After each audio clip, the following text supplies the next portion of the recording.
Hello good evening to you all. कैसे हैं आप सारे लोग और कैसी चल रही है आप सारे लोगों की प्रिपरेशन।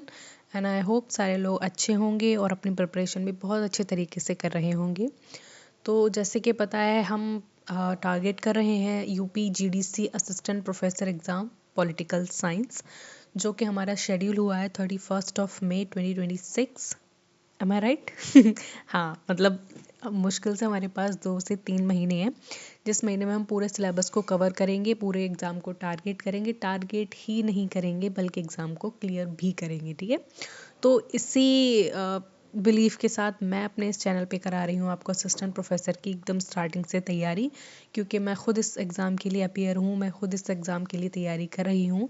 तो जो कंटेंट मैं पढ़ रही हूँ या फिर जो कंटेंट मुझे सूटेबल लग रहा है अकॉर्डिंग टू दिस एग्ज़ाम, वही मैं अपने इस यूट्यूब चैनल पे पढ़ा रही हूँ, ठीक है। ऐसा कुछ नहीं कि मैं अलग पढ़ रही हूँ कुछ एक्स्ट्रा जाके फिर यहाँ कुछ और करा रही हूँ, क्योंकि मैं जितना यहाँ पढ़ा रही हूँ वो बहुत है, उसकी एक अंडरस्टैंडिंग डेवलप हो रही है, कोर आइडियाज़ कोर बिलीफ किसी पर्टिकुलर टॉपिक को लेके डेवलप हो रहे हैं, तो क्वेश्चन भी वहीं से सेट होंगे। ऐसा नहीं कि कुछ ऐसा पूछ लिया जाएगा क्वेश्चन में जो है ही नहीं, या फिर जो क्वेश्चन में आउट ऑफ सिलेबस है। बाकायदा प्रॉपर सिलेबस आया है जिसमें चीज़ें दिखी हुई हैं कि इंटरनेशनल रिलेशंस में हमें क्या पढ़ना है, पॉलिटिकल इंस्टीट्यूशंस में हमें कौन कौन सी चीज़ें पढ़नी है, डब्ल्यूपीटी पढ़नी है, आईपीटी पढ़नी है। तो वो चीज़ें हैं, ठीक है, वो चीज़ क्लियर है, तो उसकी टेंशन नहीं लेनी है बिल्कुल। तो मैंने ये जो हमारी क्लास है, तो आई थिंक ये दूसरी क्लास है हमारी। हमने इंटरनेशनल रिलेशंस से ही इसको शुरू किया है, जिसमें हम अप्रोचेस को पढ़ रहे हैं कि किस तरीके से जो इंटरनेशनल सिस्टम है ग्लोबल लेवल पर वो कैसे वर्क करता है, या फिर उसके पीछे क्या नॉर्म्स, क्या वैल्यू और एथिक्स लेकर चलते हैं, ठीक है। तो इसमें जो हमने पहली अप्रोच पढ़ी थी वो आइडियलिज्म की अप्रोच पढ़ी थी। अगर आपने वो वीडियो नहीं देखी है देन मेक श्योर कि आप पहले वो वीडियो देखें, उससे आपकी एक अच्छी सी अंडरस्टैंडिंग डेवलप हो जाएगी। क्योंकि रियलिज्म आने से पहले आइडियलिज्म आया था, आइडियलिज्म का ही विकास हुआ। आइडियलिज्म किन परिस्थितियों में आया, उसका क्या कंट्रीब्यूशन रहा, कौन कौन से थिंकर्स रहे, क्या क्या उनकी बुक्स, इन सब चीज़ों के बारे में आप मैंने उसमें बहुत अच्छे से एक्सप्लेन किया है, ठीक है। तो अगर आपने वो वीडियो नहीं देखी है देन मेक श्योर कि आप पहले वो वीडियो देखें, उसके बाद इस वीडियो को देखें। क्योंकि आप अगर सिस्टमेटिक तरीके से चलेंगे तो कहीं भी आपको ऐसा नहीं होगा अरे ये मैंने पढ़ा नहीं। यहाँ पे हो सकता है मैं आगे की कुछ क्लासेस में कोई चीज़ स्किप कर दूँ, मैं ये बता दूँ कि ये मैं पहले ही पढ़ा चुकी हूँ। अगर आपने वो चीज़ पहले नहीं पढ़ी है तो वो आपको समझ में नहीं आएगी, ठीक है। तो सिस्टमेटिक तरीके से चलेंगे, सारे अप्रोचेस को एक एक करके पढ़ेंगे। कोई भी ऐसा नहीं है कि वो छोड़ दिया ये कर दिया, क्वेश्चन कहीं से भी सेट हो सकता है। जब अप्रोचेस को क्लियरली मेंशन किया गया है कि इन अप्रोचेस से क्वेश्चन आएंगे तो उन सारी ही अप्रोचेस को हम पढ़ेंगे, ठीक है। तो आज की इस वीडियो में हम जो पढ़ने वाले हैं वो हमारी दूसरी बहुत ही इंपॉर्टेंट अप्रोच है इंटरनेशनल रिलेशंस को समझने के लिए, उसको हम कवर करेंगे। तो जो आइडियलिज्म के बाद जो अप्रोच आती है, या फिर आइडियलिज्म के बाद जो हम एक बहुत बड़ी मेजर आइडियोलॉजी देखते हैं, वो है रियलिज्म की आइडियोलॉजी, ठीक है। तो रियलिज्म की आइडियलिज्म को मैं थोड़ा सा शॉर्ट में एक्सप्लेन करना चाहूँगी ताकि थोड़ी सी आपकी अंडरस्टैंडिंग डेवलप हो जाए और कल वाला थोड़ा सा रिवाइज भी हो जाए, ठीक है। क्योंकि रियलिज्म समझने के लिए आपको आइडियलिज्म का समझना बहुत ज़्यादा ज़रूरी है, ठीक है। तो देखो जो आइडियलिज्म आया वो वर्ल्ड वॉर फर्स्ट के बाद आया। जितने भी इंटरनेशनल फोरम में या फिर इंटरनेशनल जितने भी थिंकर्स थे, एनालिस्ट थे, उन्होंने एक अनुमान लगाया कि ये क्यों ऐसा हुआ है। मतलब कि जो वर्ल्ड वॉर हुआ है उसमें इतने सारे लोग ख़त्म हुए हैं, मैन एंड मटेरियल का इतना बड़ा लॉस हुआ है, तो ये क्यों हुआ है। तो बहुत सारे एनालिस्ट ने ये तर्क निकाला कि ये इसलिए हुआ है क्योंकि फेलियर ऑफ इंस्टीट्यूशंस है। हमारे पास कोई ऐसा इंस्टीट्यूशन नहीं है जो इन सारी चीज़ों को रेगुलेट कर सके, ठीक है। इंस्टीट्यूशन के साथ साथ लोगों ने अपने एथिक्स और वैल्यू को पूरा तरीके से क्या कर दिया है, खो दिया है। देखो हमारी पूरी जो कंट्री है वो किससे बनी है, हमारे सिटीजन से बनी है। उसी तरीके से ये वर्ल्ड किससे बना है, अगेन सिटीजन से बना है। तो यहाँ पे ह्यूमन के नेचर को एनालाइज किया गया है, ठीक है। एनालाइज इस तरीके से किया गया है कि उन्होंने बोला है कि ह्यूमन का नेचर बहुत अच्छा है, वो अच्छी चीज़ों के लिए कॉपरेट कर सकता है। और हमेशा अच्छी चीज़ों के लिए ह्यूमंस को क्या करना चाहिए, कॉपरेट करना चाहिए, आगे आना चाहिए। क्योंकि अगर हम कॉपरेट नहीं करेंगे तो यहाँ पे क्या है, हमारा ही डिस्ट्रक्शन होगा। और ह्यूमन रेस का डिस्ट्रक्शन का मतलब होता है हम पूरे अर्थ को अबंडन कर देंगे, जो कि हमारा मोटिव या बिलीफ नहीं है, ठीक है। तो आइडियलिज्म वाले यही कहते हैं कि सारे ह्यूमन बींग्स कोऑपरेटिव हैं, नेचर वाइज बहुत अच्छे हैं, उन्हें अपने एथिक्स वैल्यू को दिमाग में रखना चाहिए और उन्हें एथिक्स पे चलते हुए क्या करना चाहिए, इंटरनेशनल सिस्टम को शेप करना चाहिए, ठीक है, इंटरनेशनल सिस्टम को समझना चाहिए, शेप करना चाहिए। तो यहाँ पे जैसे कॉपरेशन की मैं बात की, कॉपरेशन हो गया, इंस्टीट्यूशन हो गया, एथिक्स हो गया, मोरालिटी एंड वैल्यूज़। तो आइडियलिज्म इन सारी चीज़ों के ऊपर बातें करते हैं, ठीक है। वो वॉर को बिल्कुल तरीके से नकार देते हैं कि नहीं, वॉर नहीं होना चाहिए और आप ये सारी चीज़ें मत करो, ठीक है। कलेक्टिव सिक्योरिटी की भी बात करते हैं साथ में। वो कहते हैं कि अगर आपकी कम्युनिटी में कोई एक इंसान गलत चल रहा है तो तुम सारे मिलकर उसको पनिश करो या फिर उसको सही रास्ते पर लाओ, ठीक है। लेकिन वॉर किसी भी चीज़ का एक अल्टीमेट सोल्यूशन नहीं होता है, ठीक है। अब जैसे कि मेरी किसी से लड़ाई हो गई तो वो भी तो कभी ना कभी आगे चल के बदला लेगा, फिर मैं भी आगे चल के बदलूँ, तो ये कांस्टेंट एक फेज़ या फिर कांस्टेंट प्रोसेस चलता रहेगा, जिसमें देखो उसका भी बहुत बड़ा नुकसान है और मेरा भी बहुत बड़ा नुकसान है। अगर मैं जीत भी जाती हूँ मेरा तब भी नुकसान है, और अगर मैं हार जाती हूँ तो मेरा नुकसान है ही।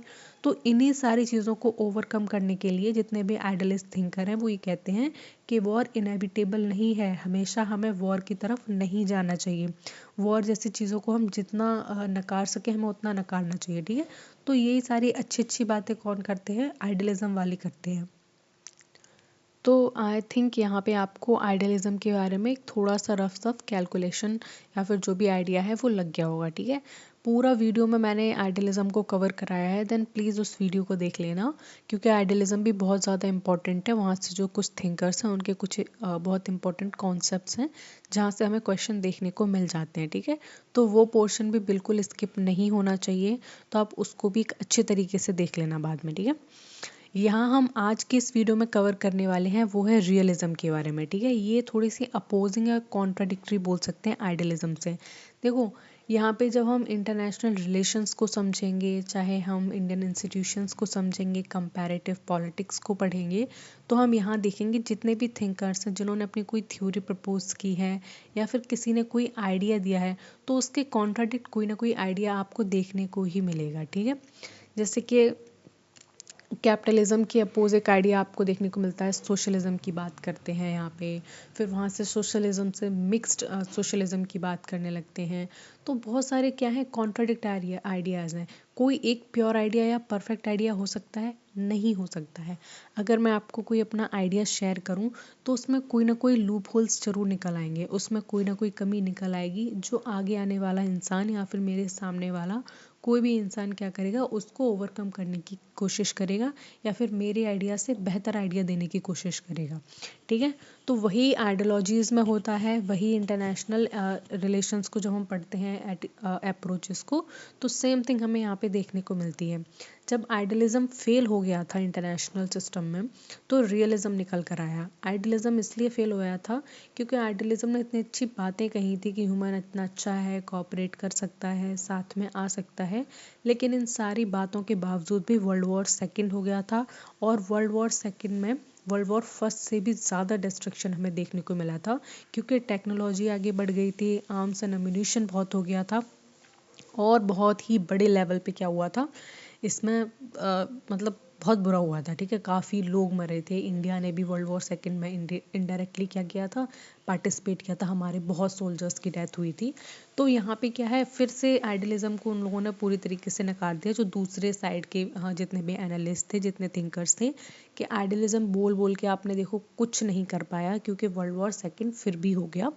और हमें इससे ये पता लग गया कि इंसान का जो नेचर है वो हमेशा पावर सीकिंग का रहता है, या फिर वो बहुत ज़्यादा रियलिस्ट रहता है। वो डिल्यूजन में नहीं जीता है कि हम अच्छे हैं, दुनिया अच्छी है। वो उन चीज़ों पे बात करता है जो उसको सामने दिख रही हैं, सामने जो हम परसेप्शन की बात करते हैं वो उस पर बिलीव करता है, ठीक है। मतलब कब तक ही हम अपने ख्यालों की दुनिया में रहेंगे कि अगर ऐसा नहीं है वैसा नहीं, कभी ना कभी तो हमें रियलिटी को फेस करना पड़ेगा। तो सेम चीज़ ये यहाँ पे कह रहे हैं कि ऐसा कुछ नहीं है कि ह्यूमन नेचर बहुत अच्छा है, बहुत अच्छा है, नहीं, ऐसा बिल्कुल भी नहीं है। ह्यूमन नेचर बहुत ही ज़्यादा पैसिमिस्टिक है, ठीक है, और हमेशा इंटरनेशनल पॉलिटिक्स में क्या करता रहता है, स्ट्रगल करता रहता है किसी न किसी पावर के लिए, ठीक है। तो वहीं पे हम आज समझेंगे रियलिज्म के बारे में, जो इनके अपोज में आए थे आइडियलिज्म की। तो देखो, रियलिज्म को हिंदी में आई थिंक यथार्थवाद कहते हैं। क्या लिख रही हूँ,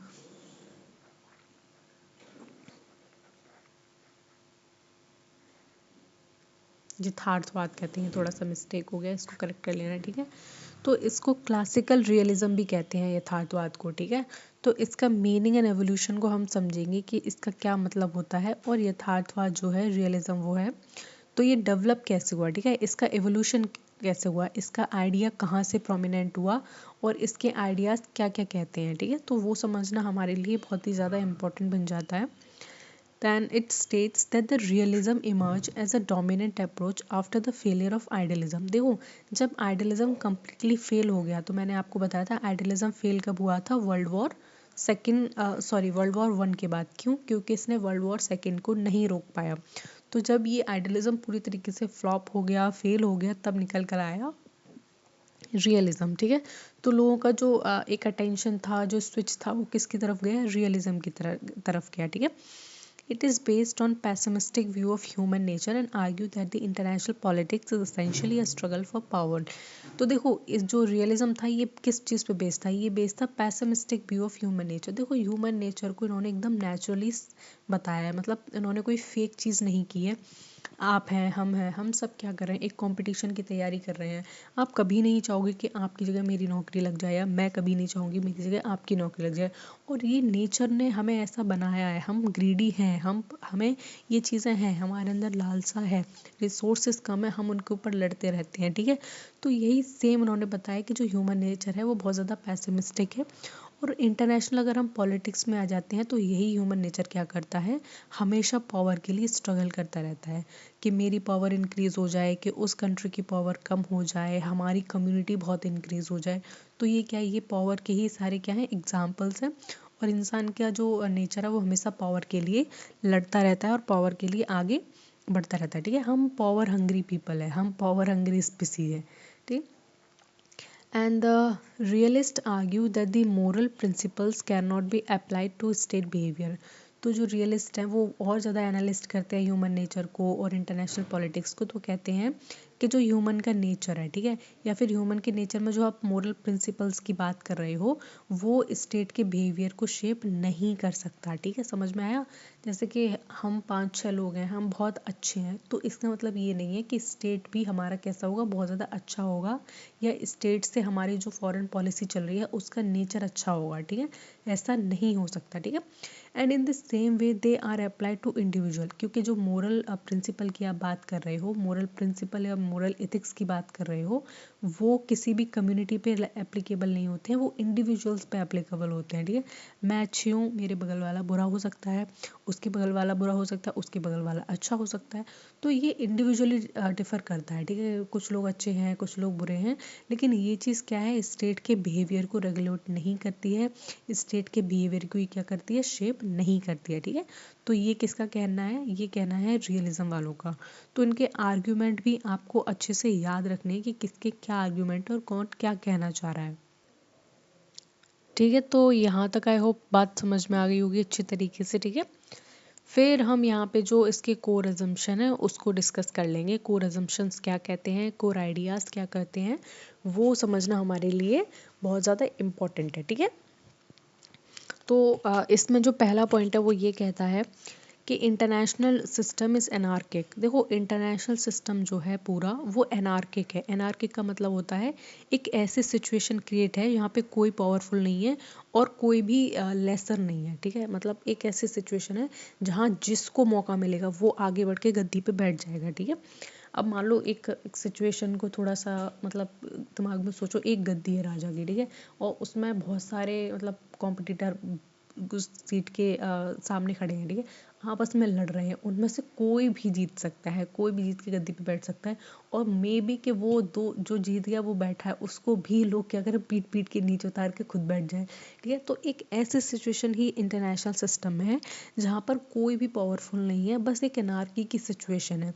इसका मतलब है कोई सेंट्रल अथॉरिटी नहीं है, कोई ऐसे सर्वे सर्वा नहीं है जो सारे नेशन को चला रहा है, या फिर जो मास्टर नहीं है वहाँ पे कोई इंटरनेशनल सिस्टम में, जो अपनी स्टिक लेके बोलेगा कि सारे स्टेट अच्छे से बिहेव करेंगे, सारे स्टेट एक लाइन में रहेंगे, सारे स्टेट मेरी बात सुनेंगे, ठीक है। तो ऐसी कोई भी चीज़ हमें इंटरनेशनल सिस्टम में देखने को बिल्कुल भी नहीं मिलती है, ठीक है। ठीक है, तो यहाँ पे पहली लाइन मेरे ख्याल से सबको अच्छे से समझ में आ गई होगी, ठीक है। And states are the primary and rational actors. तो देखो यहाँ पे दूसरी बात वो कहते हैं कि जितने भी स्टेट्स हैं, यहाँ पे स्टेट किसी राज्य की बात नहीं हो रही है, यहाँ पे स्टेट का मतलब है कंट्री। ठीक है, तो जितने भी कंट्री हैं वो प्राइमरी और रैशनल एक्टर्स हैं, वो कंट्री ही बिहेव करती हैं इंटरनेशनल सिस्टम में। कोई इंसान का कैसा बिहेवियर है ये शेप नहीं करेगा या फिर ये नहीं बताएगा कि उसकी फॉरेन पॉलिसी कैसी होगी। ठीक है, नरेंद्र मोदी अगर आज बहुत अच्छे हैं, अच्छे कैरेक्टर के इंसान हैं, तो ज़रूरी नहीं है कि इंडिया की पॉलिसी भी इस तरीके की हो सकती है। ठीक है, हो सकता है कि इंडिया की पॉलिसी एग्रेसिव हो सकता है इंडिया की पॉलिसी कोऑपरेटिव हो। ठीक है, तो ये इंडिविजुअल का बिहेवियर तय नहीं करता है कि इंडिया की या फिर किसी भी नेशन की फॉरेन पॉलिसी कैसी होगी।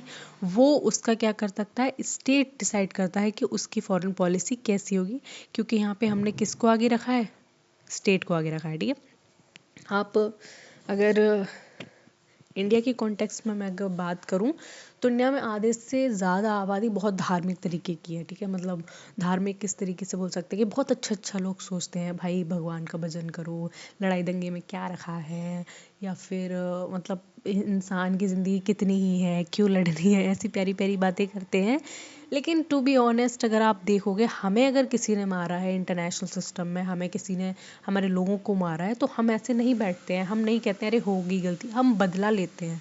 ठीक है, तो यहाँ पे 80% हो चाहे 90% अच्छे इंडिविजुअल्स हो, ये डिसाइड नहीं करेंगे कि भारत की जो विदेश नीति है वो कैसी होगी। ठीक है, ये हमारा स्टेट डिसाइड करेगा कि उसका बिहेवियर किस तरीके का होगा, और ये हमारा किस पे आता है, रैशनैलिटी के ऊपर डिसाइड होता है। ठीक है, हमारी तर्कवादी सोच कितनी बेहतर है, हम कितना अच्छा सोच सकते हैं, ये डिसाइड करता है। अगर हमारी पॉलिसी बहुत ज़्यादा इस तरीके की होगी, आइडियलिस्ट तरीके की, तो सारी कंट्रीज़ हम पे हावी हो जाएंगी, वो हमें बहुत तरीके से चोट पहुंचाने की कोशिश करेंगे, क्योंकि उन्हें ये लगेगा कि इनकी जो कंट्री है वो बहुत ज़्यादा आइडियलिस्ट पर्सपेक्टिव पे बिलीव करती है।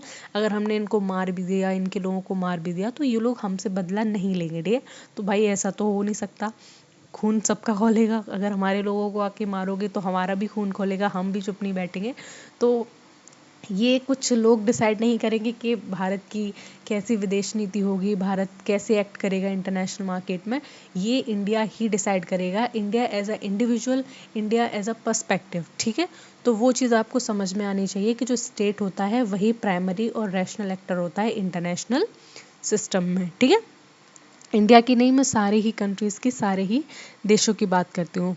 And survival is the main goal of state. और देखो जो जितने भी स्टेट्स हैं, जितने भी कंट्रीज़ हैं, उनका प्राइमरी गोल क्या है, क्या गोल रखते हैं वो, तो वो रखते हैं सर्वाइवल का। अब यहाँ पे सर्वाइवल का देखो क्या है मतलब, सर्वाइवल का मतलब ये नहीं है कि जो स्टेट है हमारा वो कोई इंसान है, वो कोई जानवर है, या कोई माता या देवी है, ऐसे सर्वाइवल का मतलब ये नहीं है।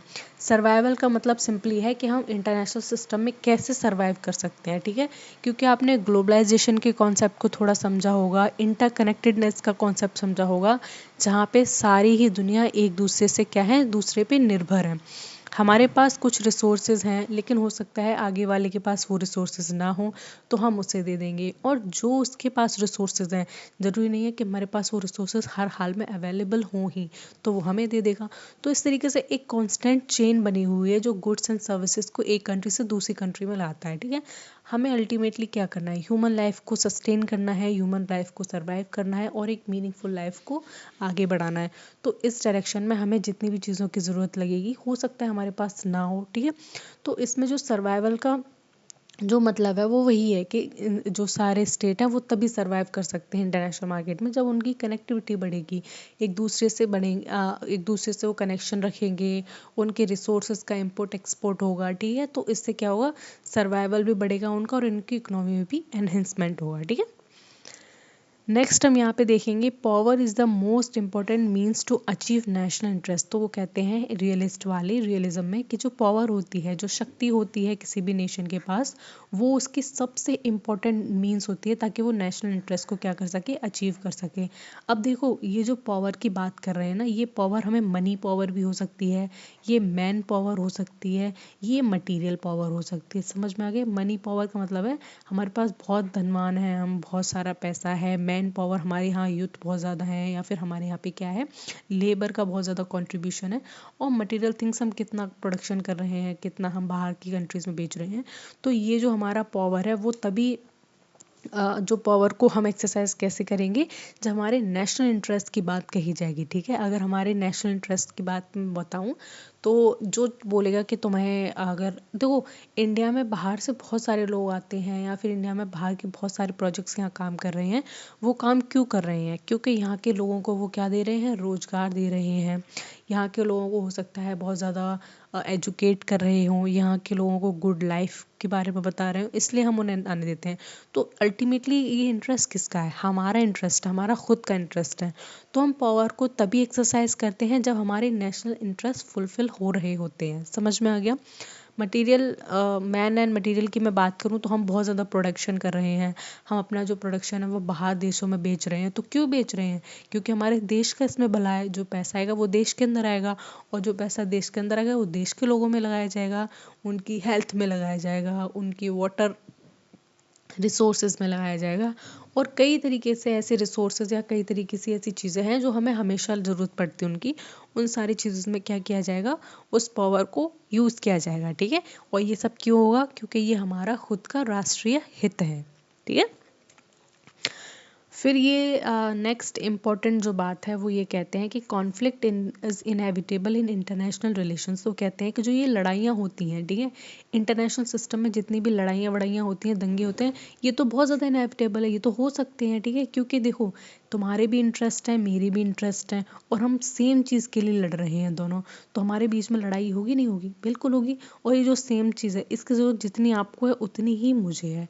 तो ये कहते हैं कि कॉन्फ्लिक्ट तो देखो होके ही रहेगा, कॉन्फ्लिक्ट को तुम रोक नहीं सकते इंटरनेशनल सिस्टम में, क्योंकि ये बहुत ज़्यादा इनएविटेबल है। मतलब इनएविटेबल का मतलब होता है कि इसको नहीं रोका जा सकता, या फिर ये तो बहुत स्वभावपूर्ण है, ये तो होगा ही होगा।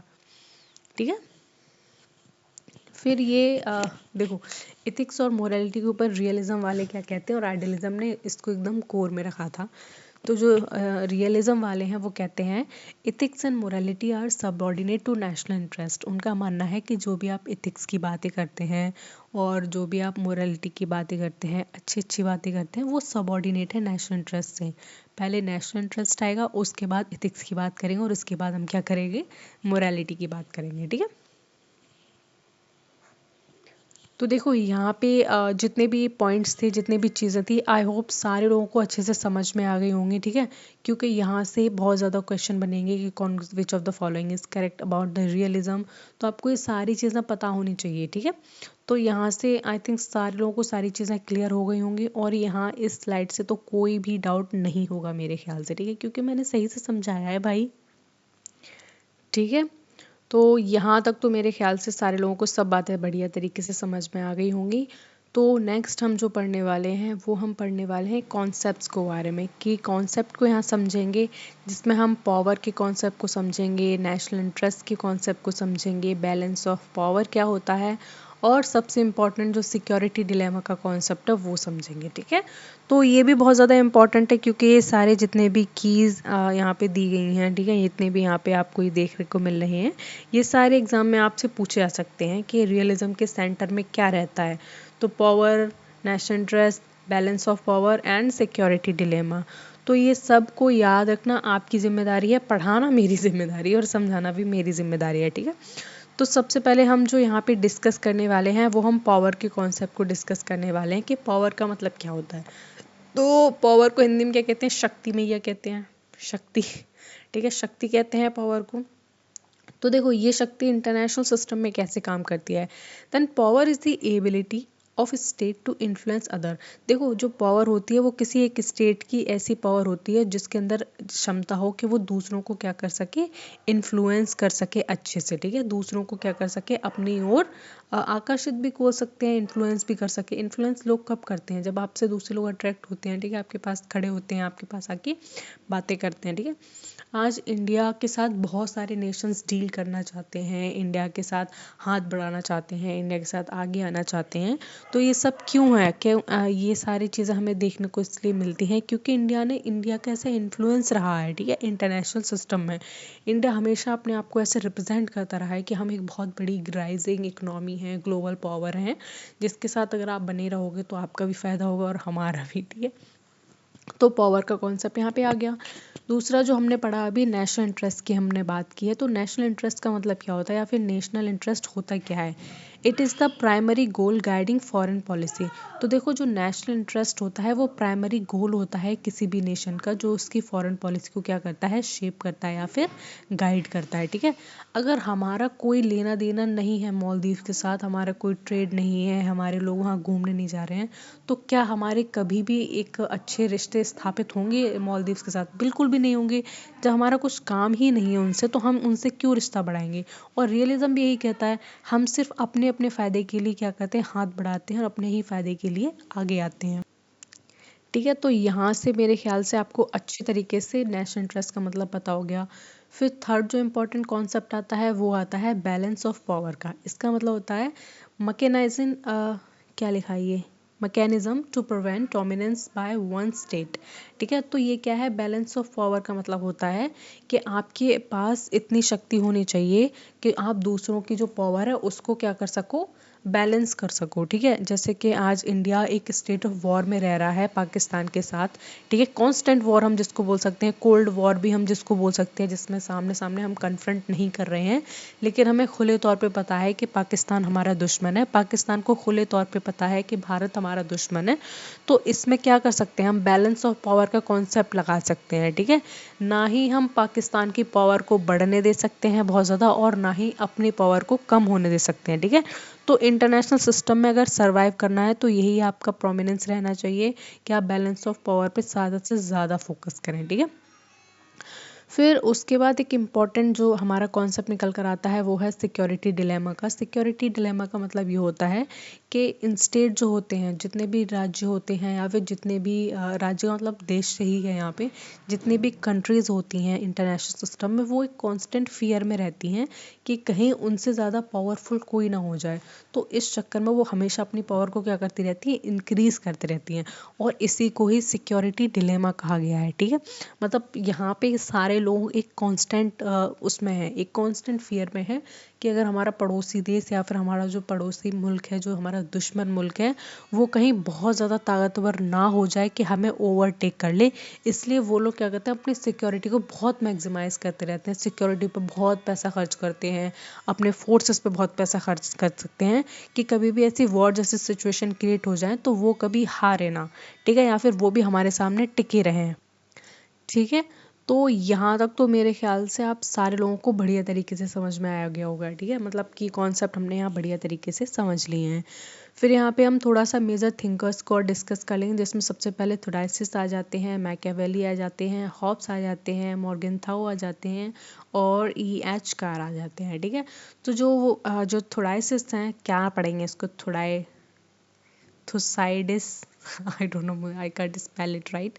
ठीक है, तो ये कहते हैं कि power politics in phenomenals war. ठीक है,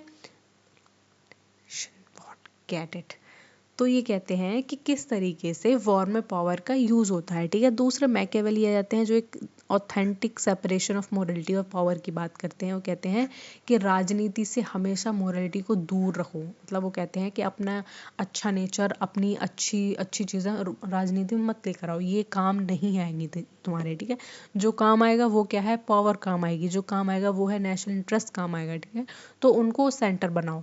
हॉब्स वहीं कहते हैं state of nature marked by fear and conflict. वो कहते हैं जो स्टेट का नेचर है, जो राज्य का नेचर है, वो हमेशा क्या है, फियर और कॉन्फ्लिक्ट के इर्द गिर्द घूमता रहता है। ठीक है, या तो वो किसी से डरेगा या फिर वो लड़ाई में लड़ जाएगा। ठीक है, तो वही सारी बातें सबने स्टेटमेंट दी हैं अपने। वहीं मॉर्गन थाउ कहते हैं वो सिस्टमेटिक रियलिज्म को क्या करते हैं, 6 प्रिंसिपल में डिवाइड करते हैं कि किस तरीके से स्टेट अपनी पॉलिटिक्स को क्या कर सकता है, एक्सरसाइज करता है इंटरनेशनल रियलिज्म में। ठीक है, जो E.H. कार हैं वो कहते हैं कि वो यूटोपियनिज्म को क्या करते हैं, बहुत ज़्यादा क्रिटिसाइज़ करते हैं। यूटोपियनिज्म समझ गए ना, आइडियलिज्म को क्रिटिसाइज़ करते हैं, और रियलिज्म को बहुत बहुत ज़्यादा क्या करते हैं, सपोर्ट करते हैं।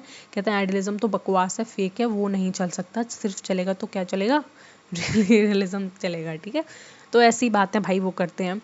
तो यहाँ पे नेक्स्ट हम इनके कॉन्ट्रीब्यूशन को अच्छे से समझ लेंगे, क्या इनके कॉन्ट्रीब्यूशन रहे हैं।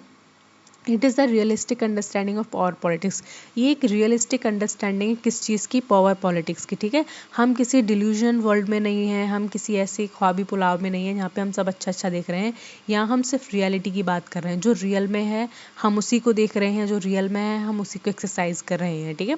And it help explain the cold war politics. और इसने क्या किया, जो इनका जो रियलिज्म था या फिर रियलिस्ट जो पॉलिटिक्स की बात कर रहे हैं, उसने हमें कई हद तक मदद की है कि जो कोल्ड वॉर पीरियड का टाइम था उस टाइम पॉलिटिक्स ऐसी क्यों थी, ठीक है। तो वो इसलिए थी कि मतलब रशिया में, प्राइमरीली रशिया और यूएसएसआर में ये वॉर था, यूएसए में। तो वो वॉर क्यों हुआ और इनके इंटरेस्ट क्या थे, ठीक है। तो इसको समझने के लिए बहुत बड़ी हमें हेल्प मिली। साथ में स्टेट सेंटर क्लैरिटी और स्टेट सेंटर सिक्योरिटी की हमें कंट्रीब्यूशन मिलता है या फिर हमें क्लैरिटी मिलती है। और स्ट्रॉन्ग एनालिटिकल फ्रेमवर्क भी तैयार होता है, जिससे हम किसी भी कंट्री के बारे में अगर स्टडी करें तो हमारे दिमाग में ये पर्सपेक्टिव रहे कि वहाँ के जो लोग हैं या फिर वहाँ के जो स्टेट पॉलिटिक्स है वो उस तरीके की क्यों है, मतलब वहाँ के लोग ऐसे क्यों हैं या फिर वहाँ की फॉरेन पॉलिसी ऐसी क्यों जा रही है। तो ये हमें बहुत हेल्प करता है हद तक रियलिज्म उस चीज़ को समझने में, ठीक है। इसके क्रिटिक्स भी आ जाते हैं, भाई उसका क्रिटिक्स था तो इसका क्रिटिसिज्म होगा। तो इनका जो क्रिटिक्स है वो ये कहते हैं कि इन्होंने कॉपरेशन और इंटरनेशनल इंस्टीट्यूशन को तो पूरी तरीके से नकार दिया है। मतलब इन्होंने इतना ज़्यादा बड़ा चढ़ा के रियलिज्म को बता दिया है कि कॉपरेशन तो कर ही नहीं सकते, क्योंकि हमारे तो खून में ही कॉपरेशन करना नहीं है, ह्यूमन नेचर बहुत बुरा है, ह्यूमन नेचर कभी साथ नहीं आएगा। तो देखो कॉपरेशन में यहाँ family, politics, community, social life ये सब आ जाती है। तो यही सब मिलकर एक नेशन बनाते हैं, लोग ही तो अल्टीमेटली बनाते हैं किसी भी देश को। तो कहते हैं कॉपरेशन को उन्होंने पूरी तरीके से इग्नोर कर दिया है। और इंटरनेशनल इंस्टीट्यूशंस जितने भी बने हैं, चाहे वो कॉपरेशन के लिए बने हों, चाहे ट्रेड के लिए बने हों, चाहे किसी भी चीज़ के लिए बने हों, उन सारी चीज़ों को क्या किया है, कंप्लीटली इग्नोर कर दिया है, जो अच्छी बात नहीं है, ठीक है। And over emphasise conflict. और कहते हैं कि उन्होंने बहुत ही ज़्यादा एम्फोसाइज किस पे दे दिया है, कॉन्फ्लिक्ट की, लड़ाइयाँ ही लड़ाइयाँ करेंगी। ज़रूरी नहीं है कि जितने भी देश है वो हर बार लड़ाई को ही प्रेफरेंस देंगे या फिर लड़ाई के लिए ही हमेशा तैयार रहेंगे, या फिर वो कभी भी कॉपरेशन करने को तैयार ही नहीं है, बात करने को तैयार नहीं है। तो ये यहाँ भी क्रिटिसाइज़ किया, क्योंकि प्रेजेंटली आपने देखा है बहुत सारे युद्ध वगैरह इसीलिए टले हैं क्योंकि लोग बात करने के लिए तैयार हो जाते हैं, कॉपरेट करने के लिए तैयार हो जाते हैं, ठीक है। लेकिन यहाँ पे उन्होंने कोई ऐसा स्कोप नहीं छोड़ा यहाँ पे ये कह सकें हाँ कॉपरेट कर सकते हैं, नहीं कर सकते हैं। उन्होंने बहुत ज़्यादा ही रिलीज दिखा दी चीज़ें। तो इस बेसिस पे इनको क्रिटिसाइज़ किया जाता है। And neglect non actors state. तो देखो नॉन एक्टर स्टेट जितने होते हैं, चाहे वो एनजीओ हो गए, चाहे मल्टीनेशनल कंपनीज हो गई, चाहे कम्युनिटी हो गई, चाहे कॉपरेटिव्स हो गए, तो ये क्या करते हैं, किसी भी देश की नीति को बहुत ज़्यादा हद तक शेप करते हैं, ठीक है। अगर इंडिया के लोग नहीं चाहेंगे कि इंडिया किसी वॉर में इन्वॉल्व ना हो तो ना होगा, ठीक है। क्योंकि हम क्या करेंगे, हम हड़ताल कर देंगे, हम सड़कों पे उतर आएंगे, हम प्रोटेस्ट करने लगेंगे, और कई हद तक सरकार को सोचना पड़ेगा कि क्या ये लोग जो सही कह रहे हैं उनकी बात में दम है या फिर हमें वॉर पे जाना चाहिए, ठीक है। तो जो नॉन स्टेट एक्टर्स हैं वो भी कभी कभी पॉलिटिक्स को शेप करते हैं, जो कि रियलिज्म वालों ने कम्प्लीटली इग्नोर कर दिया है कि इनका तो कोई कंट्रीब्यूशन ही नहीं होता है। ये तो बहुत ज़्यादा उन्होंने रियलिस्ट पर्सपेक्टिव पे बता दिया, जो कि गलत है, ठीक है। And it is deterministic view of international politics. और ये क्या है, एक डिटर्मिनिस्टिक व्यू को प्रेजेंट करते हैं इंटरनेशनल पॉलिटिक्स में, ठीक है। नेक्स्ट हम यहाँ पे देखेंगे, ओके तो यहाँ पे हमारा जो इम्पोर्टेंट लेक्चर था ऑन रियलिज्म वो आई थिंक कम्प्लीटली फिनिश हो चुका है, ठीक है। हमने अच्छे से रियलिज्म को समझ लिया है। और इससे पहले हमने आइडियलिज्म को समझा था, तो आपने अगर वो वीडियो नहीं देखी है आइडियलिज्म वाली, देन मेक श्योर कि पहले आप आइडियलिज्म को देखें देन रियलिज्म को समझें। दोनों ही अप्रोच बहुत ज़्यादा इंपॉर्टेंट है इंटरनेशनल पॉलिटिक्स में, तो उनको समझना इक्वली इंपॉर्टेंट बन जाता है, ठीक है। कोई भी आइडियोलॉजी छोड़नी नहीं है, सब पढ़ते चलना है। पढ़ते रहो, मेरे साथ बने रहो भाई कंटिन्यू, क्योंकि एग्जाम निकालना ही है हर हाल में, ठीक है। मौका मिला है तो उस मौके को जाने मत दो। तब तक ख्याल रखना अपना, पढ़ते रहना, और चैनल को ज़रूर सब्सक्राइब कर लेना, नोटिफिकेशंस को ऑन कर लेना। मैं जब भी वीडियो डालूँ तो प्लीज़ उसको तुरंत देख लेना। और कोई भी एक्स्ट्रा आपको कोई क्वेश्चन पूछना हो, कोई क्वेरी रिलेटेड हो, तो आप प्लीज़ मेरे इंस्ट उस पर ही कमेंट सेक्शन में ही उसको दे सकते हैं, और सजेशन के लिए भी आप उसको यूज़ कर सकते हैं, ठीक है। तब तक ख्याल रखो अपना, पढ़ते रहो और चैनल को सब्सक्राइब कर लो। बाय।